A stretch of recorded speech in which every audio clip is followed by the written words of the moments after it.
Hello and welcome to Unmatched Value. So I wanted to show you how to go from this down to this without spending a lot of money on those expensive vacuum sealed bags. So what you're gonna need is a vacuum. Any vacuum will do. Garbage bags. You want to make sure they're not scented or covered in chemicals. Some tape and some scissors. The scissors are optional. They're only needed if you want to make it a little bit more neat when you're done.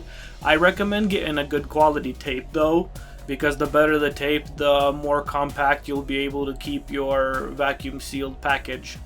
Alright, so grab a garbage bag and put whatever you want to shrink down inside of it.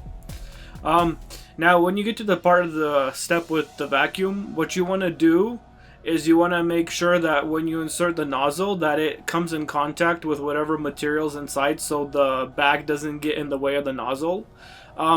Once the vacuum starts being created inside the bag, it'll tighten it and get a good tight seal around the round nozzle of the vacuum, and as you pull it out it will seal it automatically, but you're gonna want to twist it a few times just to make sure it doesn't lose any air while you are doing the rest of the steps. You don't need a lot of tape, just something to hold it down.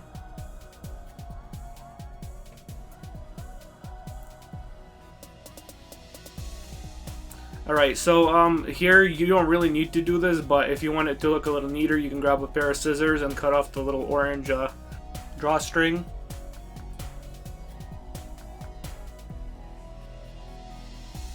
So next you're going to want to grab your tape, and here you want to do it as tight as possible. Since I'm doing this on the video, I wasn't able to attach it as tightly as I would have liked, but the tighter you attach this, the more secure and the more flat the bag is going to stay after a while when the air gets in.